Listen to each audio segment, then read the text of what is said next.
Nuclear energy क्या, देखो nuclear energy के बारे में देखो, जैसे यूरेनियम की बात करें, कुछ हाईली स्टेबल न्यूक्लियस होता है, मतलब कोई भी एलिमेंट जैसे यूरेनियम हो गया है ना, और भी कुछ होता है, तो इसका जो न्यूक्लियस होता है उसमें रिएक्शन कराया जाता है, जिससे क्या होता है, ये हाईली स्पीड में क्या होता है कि कुछ दो एलिमेंट को निकालते हैं, है ना, ये ए और बी, इसके साथ साथ 3 न्यूट्रॉन निकालते हैं, ठीक है, और 3 न्यूट्रॉन निकालने के बाद ये इसका चेन रिएक्शन चलता है, और ये न्यूट्रॉन फिर से आगे यूरेनियम को 3 पार्ट में तोड़ता है, ठीक है, ये फिर क्या होता है, आगे फिर से 3 पार्ट में टूटता है, ठीक है, ये होता है चेन रिएक्शन।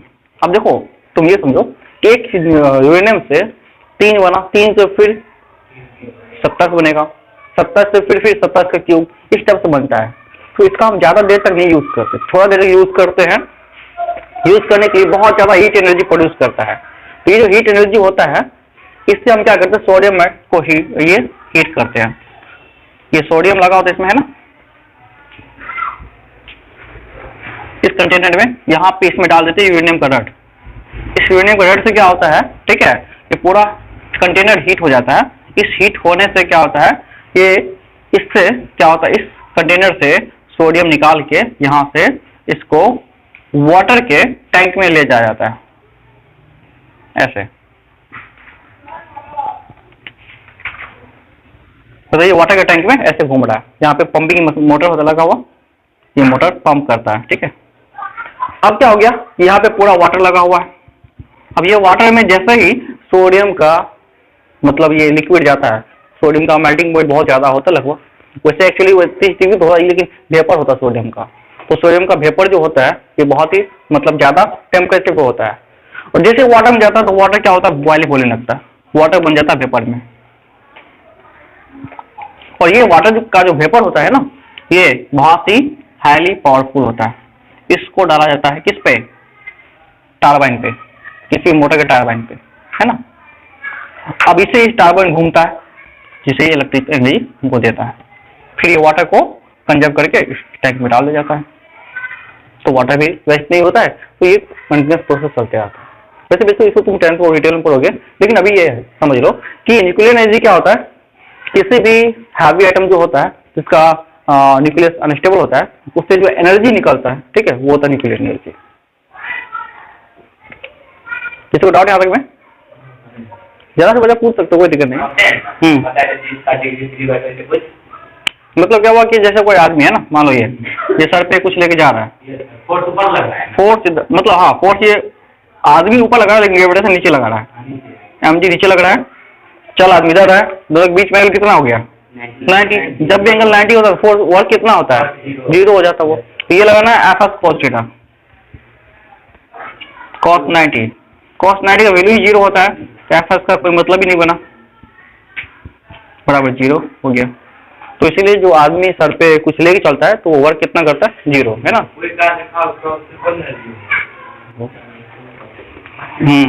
ओके चलो ठीक है, देखो यहाँ पे, तो यहाँ पे a child pulls a toy a car for distance 10 meter on a smooth horizontal floor. The string held the child at max angle 60 degree with horizontal surface. बच्चे का एक बच्चा है, ये कार के मतलब टॉय ऐसा है कार का, ठीक है, इसको खींच रहा है, ये चला 10 मीटर तक, कितना दूर चला 10 मीटर तक, यहाँ से 10 मीटर तक ये चला, और इसको खींचने वाला जो स्ट्रिंग है ना, ये कितना बना एंगल 60 डिग्री बना रहा है ना हॉरिजॉन्टल से, ठीक। देखो ये जो फोर्स लगा रहा है ना, ये हॉरिजॉन्टल 60 लगा रहा है। अब जो डिस्प्लेसमेंट इस डायरेक्शन में, फोर्स इस डायरेक्शन में, दोनों के बीच का एंगल 60 डिग्री। तो अब फोर्स का देख लो कितना है वैल्यू, फोर्स जो लग रहा है उसको 5 न्यूटन का, कितना लग रहा है फोर्स 5 न्यूटन का लगा, ठीक है। तो हमको पूछा गया वर्क कितना होगा ना, कैलकुलेट वर्क डन। तो हाँ वर्क की बात करें, वर्क क्या होता है, एफ कॉस थीटा होता है ना, एफ का वैल्यू कितना 5, एफ कितना 10, कॉस थीटा कितना cos 60, cos 60 वैल्यू कितना 1/2, तो 5 × 10 × 1/2 25 नहीं, cos 60 का वैल्यू तुम ध्यान से याद नहीं रखा है। cos 60 का वैल्यू अगर तुम्हारे पास याद होता, याद है वैल्यू कितना होता cos 60, 180 का कम क्या था 690 है तभी आती है। तो उसमें तो हम वीडियो में दिए थे सारा, तब देख लेना उसमें सारा वीडियो 1/√2। हाँ, जिसको जरा से भी डाउट लगे कहीं भी पूछो। नेक्स्ट में 80 में को question, earth moves around the sun in nearly circular path, how much work is done by gravity of the sun. कितना काम होगा तो बताए थे ना, अगर कोई बॉडी किसी बॉडी के सर्कुलर पाथ में मूव करता है तो वर्क कितना करता है? जीरो हो जाएगा ना। तो सर्कुलर पाथ पे जो मूव करेगा ना, तो वेलोसिटी इधर, एक्सेलरेशन इधर, एंगल 90, जीरो वर्क है ना, हमेशा जीरो होता है, याद रखना। ओके,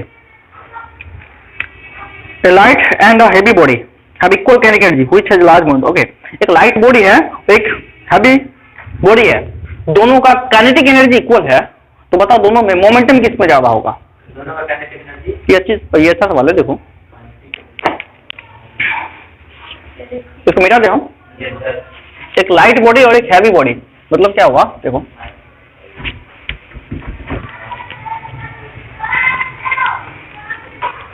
एक लाइट बॉडी मतलब एक का मास m1 है, एक का मास m2 है, और मान लेते हैं m1 greater than m2, let it be, it can be, है ना, ऐसा हो सकता है ना।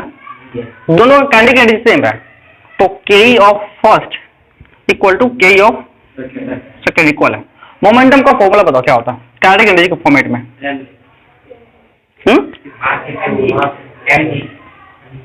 Root under 2 into m into K, ये तो होता है, याद है तुम लोग पास? रूट 2m के, डेरिवेशन किए थे हम, भूल गया तुम लोग। अब पहला का मोमेंटम दूसरा ही निकालते हैं, 2 इंटू ये m1 था, m2 इंटू k2, ऐसा। अब देखो k1 k2 बराबर है, बराबर है नहीं है, तो इसकी कोई दिक्कत नहीं, 2 भी बराबर है। अब तो मास किसका ज्यादा है? ये ज्यादा है, मास 1 ज्यादा है, ये ज्यादा है ना, m1 ज्यादा है ना, तो ये ज्यादा है इससे, तो मोमेंटम किसका बड़ा होगा? ये 1 है, ये 2 है, ऊपर वाला का। देखो ये दोनों तो बराबर है, कोई दिक्कत नहीं है ना। अब डिसाइड कौन करेगा? ये दोनों बराबर है, 2 भी बराबर है, डिसाइड कौन करेगा? मास किसका ज्यादा, तो मोमेंटम किसका ज्यादा? तो पहला वाला मोमेंटम हाँ ज्यादा होगा दूसरे से, ये मोमेंटम है। ये बात समझ में आई क्या तुम लोग को? तो जिस बॉडी का मास ज्यादा होगा, अगर काइनेटिक एनर्जी बराबर हो, तो मोमेंटम क्या होगा? जिसका मास ज्यादा उसका मोमेंटम ज्यादा। ये बात तुम लोग ध्यान रखना। नहीं है बात समझ में आया तुमको? ओके, अरे क्या होता बताओ? हाँ, तब थोड़ा बहुत सुने तुम। एक वाच के नीचे लगा हुआ था, इसमें बॉब होता है ना, it oscillates such way this and this, है ना, इस टाइप से चलता है, इधर और इधर आता है। तो इसमें कौन सा एनर्जी कन्वर्ट होता है किस एनर्जी में? अगर मान लो पेंडुलम को यहां पर लाए और छोड़ दे, तो ये क्या होगा? यहां तक जाएगा, फिर यहां जाएगा, होगा ना सर, यहां जाएगा, फिर यहां जाएगा, फिर यहां जाएगा, ऐसे। अब देखो यहां पे है इसका मेन पोजीशन, ठीक है, यहां पे जाएगा और रुक जाएगा, यहां पे जाएगा रुक जाएगा।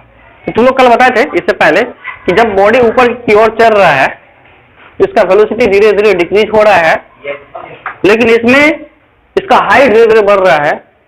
तो यहाँ पे अगर ये आ गया बॉल यहाँ पे, मान लो, इसमें कौन सा एनर्जी होगा? यहाँ पे पोटेंशियल होगा, क्योंकि वेलोसिटी यहाँ रुक जाएगा, बॉडी जाके रुक जाएगा, फिर नीचे जाएगा, तो यहाँ पे कौन सा होगा?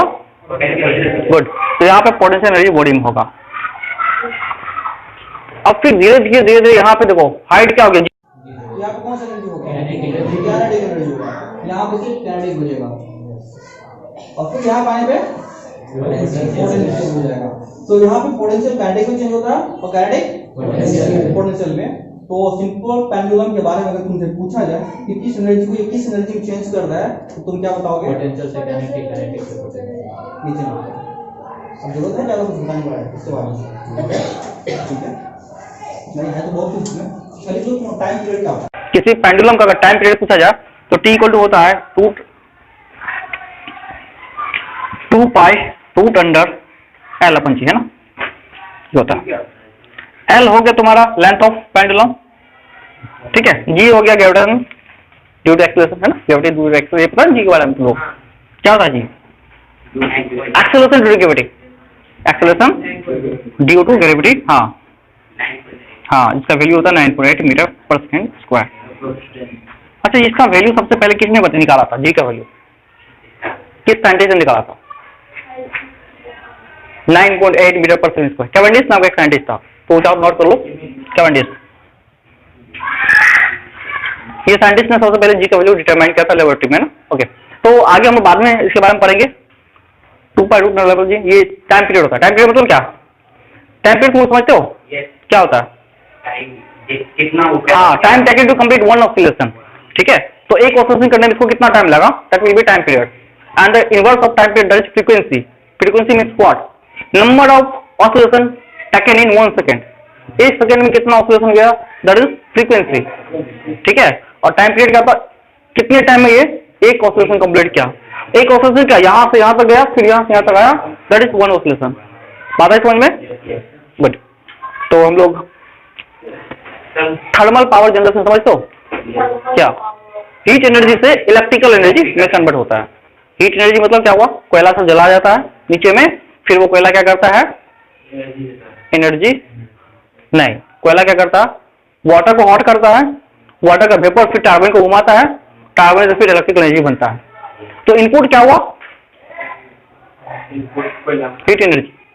कौन सी एनर्जी दी उसको? कोयला दे दी, कोयला थोड़ी खा गया वो। कौन सी एनर्जी लिया वो? हीट एनर्जी लिया, तो दिया वो कौन सा?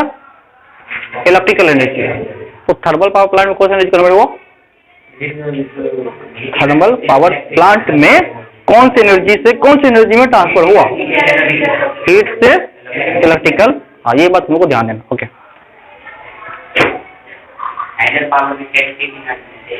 हाँ, हाइड्रोलिक में पोटेंशियल से, फ्लोटिंग वाटर में पोटेंशियल एनर्जी होता है, पोटेंशियल से कन्वर्ट होता है कैनेटिक में। पोटेंशियल कैनेटिक में कन्वर्ट होता है, फिर कैनेटिक करता है, टर्बाइन घुमाता है, जिससे आता है इलेक्ट्रिकल एनर्जी। कौन सा यार? कहाँ था तुम रे? लड़का तो पूछा हमसे, बोला कहाँ चेंज करने? तुम आया कब रे? बोलता ना हम आ गए। ओ, कुछ छूटा नहीं तुम्हारा? कुछ डाउट भी है? ओ हाँ, तो नोट करे। ओके, पूछो किसी को डाउट है तो।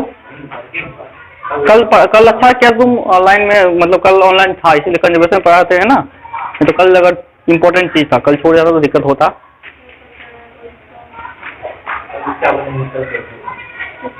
करोगा? ठीक है, कर देंगे। वैसे ग्रुप में होगा, देख लो, नहीं तो कर देंगे, कोई दिक्कत नहीं है। अच्छा ठीक है, कर देंगे। चलो ठीक है, पूछो तुम लोग कोई डाउट। और खत्म हो गया रे? कितने था इसमें? अरे तुम लोग कुछ और पढ़ा ना, पूरा बुक पढ़ा है ना? 9 नंबर बताइएगा सर, काइनेटिक एनर्जी डबल कैसे होता है? किसमें? 9 number. By how much will kinetic energy will be increase if the speed of double? Speed अगर डबल होगा काइनेटिक एनर्जी कितना होगा, जल्दी बताओ।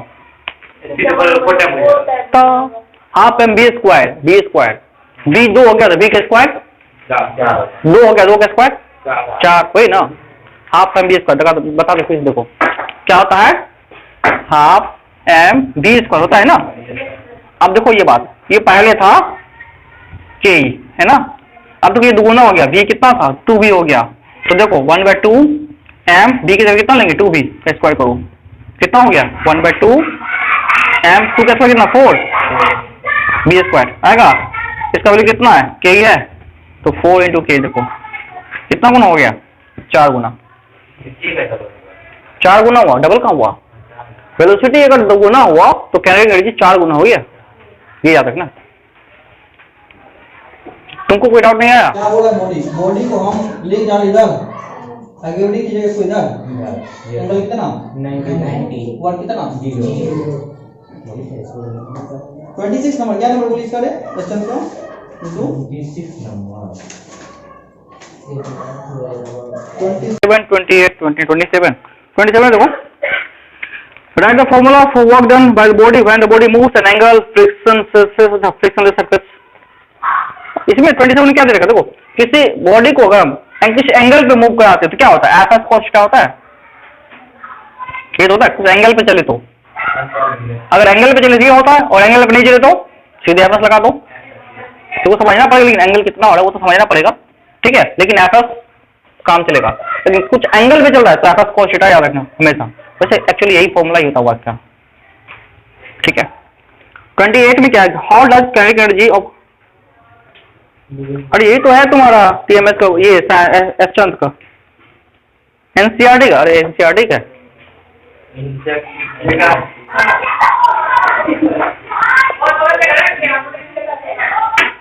27 में देखो क्या है।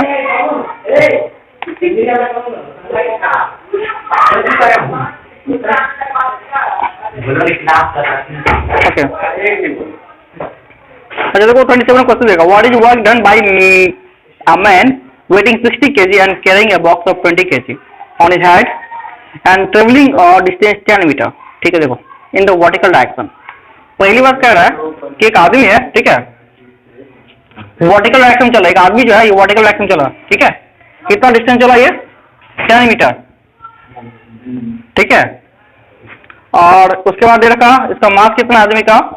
60 kg है ना, और ठीक है नहीं, इसका जो मास है 60 kg, ओके। अच्छा एक बॉक्स लेके चल रहा है 20 kg का, इसके सर पे एक बॉक्स है, लोड है 20 kg का, है ना, ठीक है। और चल कितना रहा ये? 10 मीटर। तो कितना वर्क डन होगा? एक आदमी जो है इतना मास लेके चल रहा है, 10 मीटर तक चला, तो ऊपर चला वर्टिकल, तो कितना होगा? mgs के बराबर वर्क होगा। मास कितना टोटल? 80, जी का वैल्यू 9.8 ले लो, इंटू डी कितना 10, गुना करो कितना होता है? 864 कैरी ओवर 6 40, इतना जूल हो जाएगा, ठीक है। ये तुम्हारा आंसर हो जाएगा, गुना कर लो, देख लो, ये आएगा तुम्हारा आंसर, ठीक है ना। ओके, अब फिर पूछा गया दूसरा में ऑन द हॉरिजॉन्टल ग्राउंड पे ना, हॉरिजॉन्टल पे चलेगा क्या हो? देखो हॉरिजॉन्टल मतलब क्या, इधर चलेगा, वेट इधर लगेगा, mg इधर, फोर्स इधर, एंगल 90, तो कितना होगा वर्क डन? 0। तो ए में ये होगा, बी में क्या होगा? 0। बात है समझ में? 0 कैसे हुआ? एंगल 90 है, mgh F S cos theta, कुछ भी लगा लो, आ रहा समझ में? अरे कहाँ हो? हाँ तो बोला करो ना ये तो नो। 28 का देखो सवाल, इसको मिटा दो। क्या बोलो, क्या पता करना है बताओ? यही पता करना। अच्छा तुम देखा कहाँ है पूरा वीडियो? यही दिक्कत तो है, वही तो बोले तुम देखा कहाँ है पूरा वीडियो, इसलिए पता है तुमको कॉस ही लगाना हर जगह। इसमें क्या लगाना है? कॉस ही लगाना हर जगह, ठीक है। वर्क का फॉर्मूला ही होता है एफ एस कॉस थीटा, है ना, साइन नहीं होता। हाँ कॉस ही,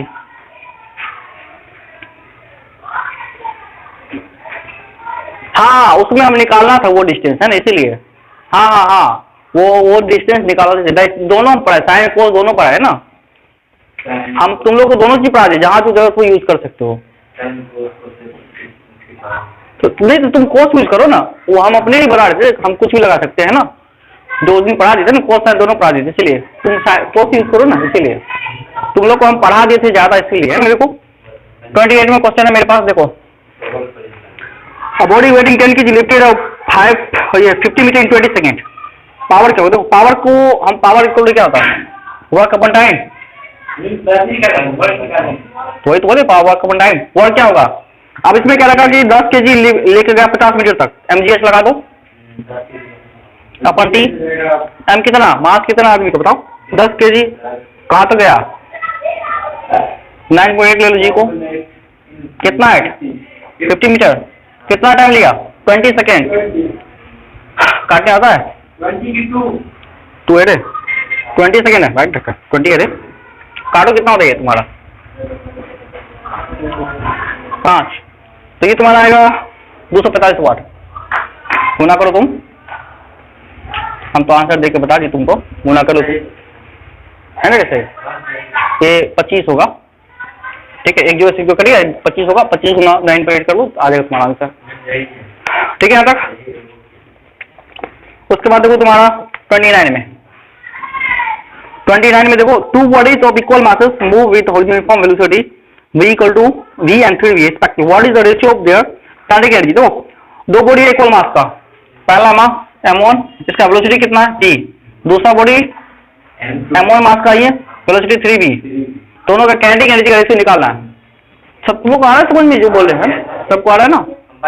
ओके, तो निकालना K of first and K of second, half M B square B square, नीचे वाला हाफ एम 3v का स्क्वायर कितना 9v स्क्वायर, ये 20v कट गया, एम से एम हाफ से कट गया, तो 1:9 आएगा तुम्हारा आंसर। यहाँ तक ठीक है? किसी को डाउट? ठीक है, एक क्वेश्चन है यहाँ पे, वो ध्यान से देखो।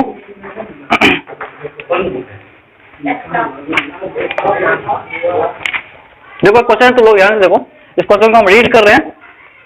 अ car weighing 1000 kg and traveling 30 metre per second, stop at distance 50 metre, decelerating uniformly. What is the force exerted by the brakes? What is the work done by the brakes? Okay, तो simple सा बात क्या है कि car है, car का जो मास है ना वो 1000 kg है, ठीक है।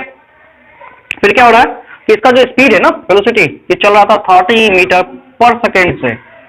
और दूसरी बात, जो रोकने में डिस्प्लेसमेंट लगा, रुका कितना में 50 मीटर ट्रेवल करने के बाद, 50 मीटर के बाद, मतलब कार ऐसे था, चल रहा था ये, ठीक है, चलते चलते चलते ब्रेक मारे, ब्रेक मारने से यहां से 50 मीटर तक चला, तब जाके यहाँ रुक गया। तो यहाँ वेलोसिटी कितना था 30 मीटर पर सेकेंड, और रुकने के बाद कितना हो गया होगा 0 हो गया होगा। तुमसे पूछा गया पहले कि कितना फोर्स उस पर लगा, ये ना पूछा गया रे, what is work done by the, अच्छा ब्रेक, तो ब्रेक के द्वारा कितना काम हुआ, वर्क बाय ब्रेक। तो सबसे पहले हमको तो फोर्स निकालना पड़ेगा, क्यों क्यों निकालना पड़ेगा फोर्स, ये बताओ। तुम तो वर्क निकाल सकते हैं, m इंटू क्या करेंगे, F इंटू, अगर मेरे पास m दिया हुआ है, a निकलेगा इससे, तो फोर्स निकल जाएगा, फोर्स निकल गया तो हम क्या करें, F इंटू डी कर देंगे, वर्क निकल जाएगा मेरे पास। एक्शन सेम है, चलो देखो सबसे पहले एक्सेलरेशन का कैसे निकालें। तुम लोग को पता है सेकेंड इक्वेशन ऑफ वो मोशन का क्या होता है,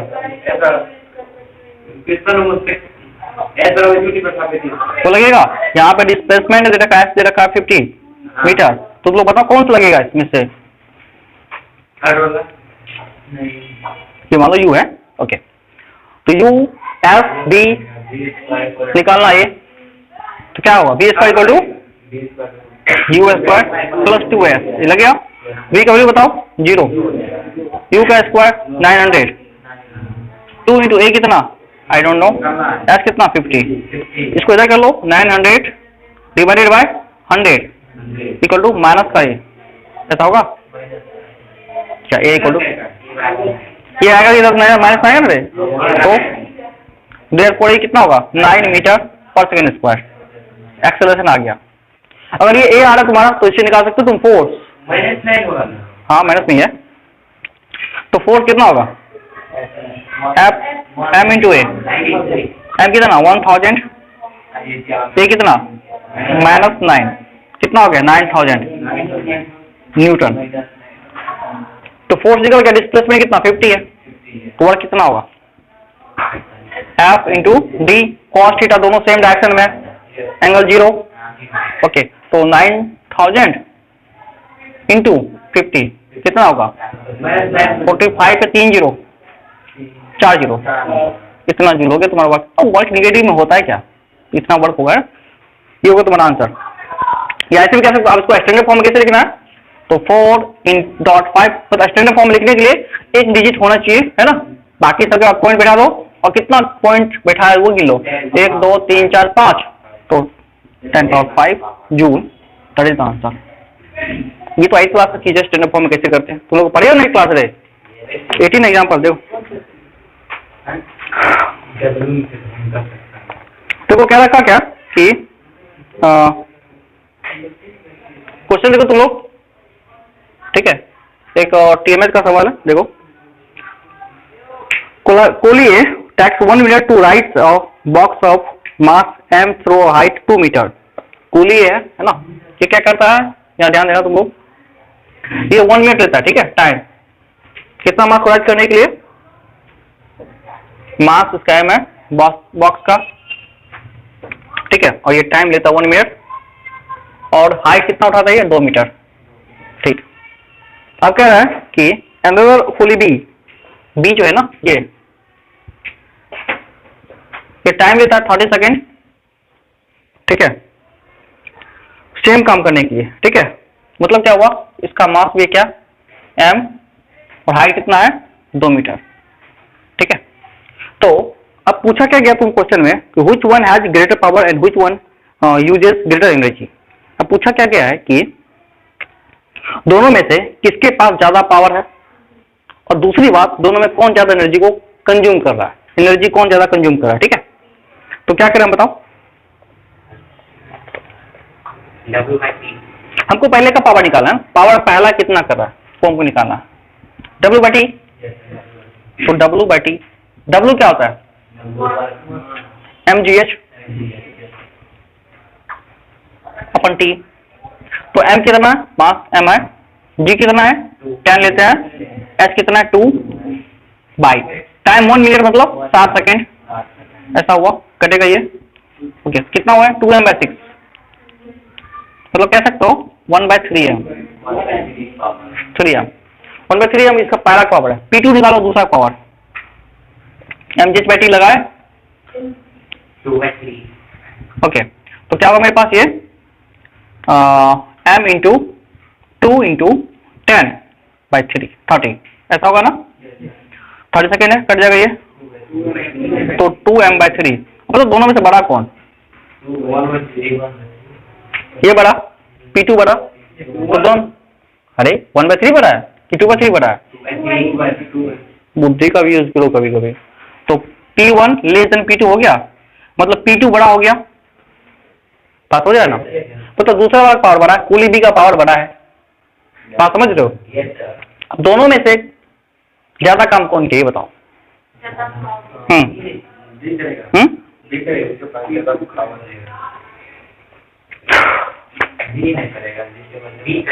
भी करेगा, दोनों में ज्यादा काम कौन किया, तू सोचो उसके बाद लगाओ, ज्यादा वर्क चली, हाँ वर्क तो दोनों सेम किया ना, दोनों काम कितना किया mgh, दोनों का काम निकालो mgh, m तो रहेगा कितना, m ही रहेगा, g कितना 10, h कितना, h तो 2 ही रहेगा, 20m, दोनों का 20m ही काम किया, तो दोनों का काम कितना 20m, it means what, both are doing same job, है ना, दोनों सेम काम कर रहा है ना, ओके। तो दोनों काम सेम किया, लेकिन पावर P2 का ज्यादा है ना। बात वही सही है, तुम लोग को बताए थे कि ट्रेन बड़ा काम कम समय में कर देता है, तो ट्रेन का पावर देखो ज्यादा होता है, और अगर कोई आदमी करेगा तो वही काम करने में ज्यादा टाइम लेगा, तो आदमी का पावर कम होता है।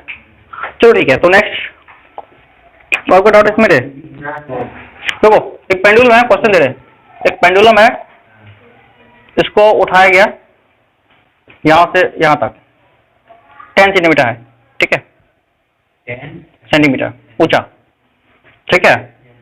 इसका स्पीड क्या होगा जब इस पॉइंट को क्रॉस करेगा, तो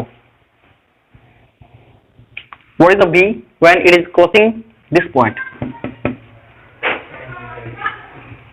मतलब क्वेश्चन समझा, एक पेंडुलम है, इसको 10 सेंटीमीटर जो है मेन पॉइंट उठा दिया और यहां से छोड़ दिए, तो छोड़ दिए, तुमको पता है ना ऐसे चलेगा ये, जब ये ऐसे चलेगा तो यहाँ पे इसका वेलोसिटी क्या होगा, नीड टू फाइंड हियर।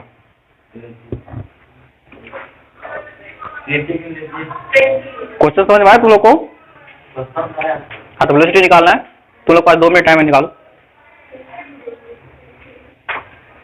कि यहाँ पे P प्लस K कितना, mgh, और यहाँ पे P प्लस K, यहाँ पे K ही होगा क्या, P होगा, नहीं होगा, P तो 0 हो गया यहाँ पे सिर्फ K ही होगा, यहाँ पे सिर्फ, और दोनों बराबर होगा, बताए थे एनर्जी बराबर होगा, हमेशा होता है ना।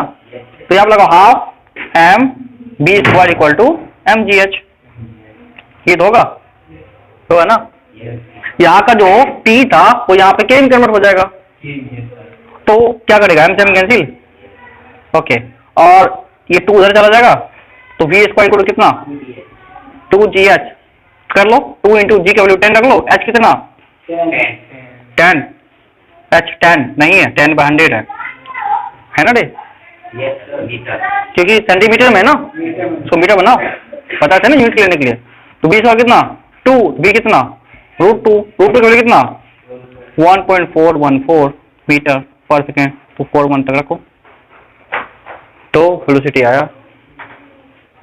कैसे बना रहा दिखा तुम भाई हम भी क्या ऊपर की है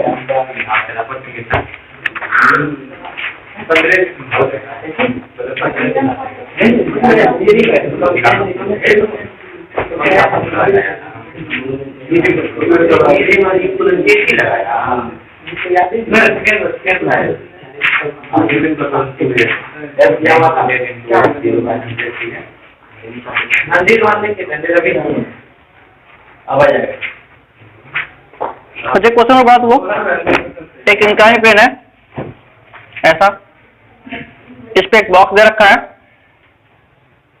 कि बॉक्स है, ठीक है, और ये बॉक्स का दे रखा है वेट जो है इस बॉक्स का 4 kg है ना, मास जो है 4 kg दे रखा है, ठीक है। जी जो लेना तुम लोग को G10 ले लेना, कोई दिक्कत नहीं, ओके।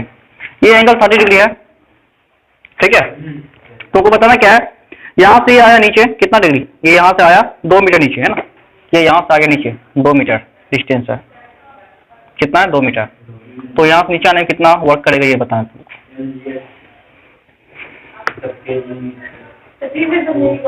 ये ब्लॉक है 4 kg का, यहाँ छोड़ देगा नीचे गिर जाएगा ना, कैसे नीचे गिरेगा, स्लाइड होकर आएगा कि टप्पा खा के गिरेगा ऐसे घूम के, दोनों इसमें स्लाइडिंग और रोलिंग दोनों होगा या फिर सिर्फ स्लाइडिंग होगा, 20/√3 वह गलत, 40 जूल है आंसर, 40 जूल 40 जूल आंसर है, देखो तुम जो भी हो, ओके। तो हाँ क्या बोल तुम लोग को, हाँ कैसे गिरेगा, कुछ भी गिरे तुम टेंशन क्या लेगा, वर्क निकालना है, ठीक है, छोड़ो स्लाइडिंग गिरेगा रोलिंग गिरेगा, वैसे गिरेगा अभी तो तुम स्लाइडिंग गिरेगा ना, स्लाइड मालूम पड़ रहा है, तो यदि स्लाइड कर रहा है यहाँ से 2 मीटर स्लाइड किया, 30 डिग्री है, 4 kg का बॉक्स है, बताना है कितना काम करेगा गिरने में, है ना, हमको आंसर चाहिए, आंसर है 40 जूल, तो क्या करना हमको, ABC ट्रायंगल है, हमको क्या चाहिए पहले हमको फोर्स निकाल लेंगे, कैसे, इसका बताओ वर्क कितना, ये इसका वेट कितना, फोर्स कितना होगा इस पे, फोर्स कितना mg, तो m कितना 4 × 10 मतलब 40 न्यूटन क्या होगा इस पे फोर्स लगेगा, है ना, ये आंसर में दे दिया बोले,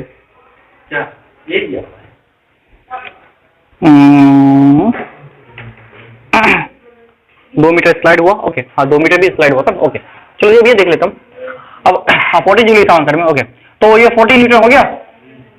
अब तुमको एक बात बताते हैं, क्या तुम लोगों ने गलती क्या करा, इस पे mg किधर लगेगा, नीचे ना, mg नीचे लगेगा ना, मतलब फोर्स किधर लग रहा है, नीचे, डिस्प्लेसमेंट किधर हो रहा है, इधर हो रहा है ना, तो एंगल कौन लेना तुमको, ये एंगल लेना था ना, हम क्या बोले तुम लोग को, हम एंगल किसका लेते हैं, फोर्स और डिस्प्लेसमेंट के बीच का, तो तुम लोग ये एंगल क्या सोच के लिया था, वो तो तुम लोग निकाल रहा है, अब ये तो एंगल कैसे निकलेगा, ये 90 होगा, ये कितना होगा 60 होगा, अभी कदा 60 होगा ना, अभी तो मिला के 180 बनेगा, ये 30 ये 90 तो ये 60, अभी ट्रायंगल का प्रॉपर्टी पता है ना, तीनों एंगल मिला कितना होता है, पक्का, ओके, तो ये और ये मिला के 180, तो डिस्प्लेसमेंट इधर हो रहा है, फोर्स इधर लग रहा है, अब mg किधर लगता है हमेशा, mg हमेशा किधर लगता है, अरे कल ही तो बताए थे, mg हमेशा नीचे क्यों लगता है, mg लगाने वाला कौन इंसान है, फोर्स, mg लगाने वाला कौन इंसान है, इंसान नहीं है, वो अर्थ है ना। तो mg कौन लगाता है? अर्थ ही तो लगाता है किसी बॉडी पे। तो mg किधर लगता है? हमेशा नीचे लगता है ना, तो mg नीचे लगेगा। डिस्प्लेसमेंट इधर, एंगल 60 लो ना। हम क्या बोलते हैं? हमेशा एंगल कहाँ लेते हैं? एफ डी कॉस थीटा लेते हैं ना। तो कॉस क्या बोले थे? किसके बीच लेना है? एफ और डी के बीच। फोर डिस्प्लेसमेंट, फोर्स कितना? 40, डिस्प्लेसमेंट कितना? 2, कॉस 60 कितना? 40 जूल। आंसर ये तो बोले तो तुम लोग को, तुम लोग गधाओ आया कहाँ से? ये तो तुम लोग को कंफ्यूजन से। किसी बॉडी का मोमेंटम 20% यूज करते हैं, मोमेंटम को इंक्रीज किया गया 20%, तो बताओ कैनेटिक एनर्जी कितना चेंज होगा? कितना परसेंटेज बढ़ेगा, इंक्रीज होगा? क्वेश्चन समझ में आया? मोमेंटम बढ़ गया 20%, तो के कितना चेंजेस होगा ये पता है तुम लोग को। एक मिनट टाइम बना जल्दी से। पहले बोलता नहीं बनेगा, मनोज आदमी जिंदगी में कोई काम किया पहले? तुम बनाने से पहले ट्राई तो करो था।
बचा एक मिनट होगा, ऐसे वहां डिस्कस कर देंगे, ठीक है? तो क्या करते हैं? बन जाएगा क्या? बता दे, बन जाएगा। P कितना है? mv के बराबर इनिशियल, तो काइनेटिक एनर्जी क्या होगा? Half mv square. अब क्या करेंगे? P बढ़ गया कितना? 20%, तो बढ़ गया क्या करेंगे? P हो गया तुम्हारा, mv हो गया 120/100 होता है ना। 20 बढ़ने का मतलब 120/100, इसका मतलब कितना हुआ? 5 mv/6 ये आ गया तुम्हारा, सॉरी 6/5 आएगा ना ये, 6/5 mv आएगा, ठीक है? काट के देख लो, ये आएगा। अब के क्या हुआ? न्यू के वाला न्यू कितना होगा? हाफ mv² हुआ ना। तो mv क्या ले ये बताओ जल्दी। इतना तो बस सोचना था, हाफ mv²। अच्छा, काइनेटिक एनर्जी मोमेंटम टर्म पता है क्या होता है? काइनेटिक एनर्जी मोमेंटम के टर्म में काइनेटिक एनर्जी क्या होता है? ज्यादा तुम लोग को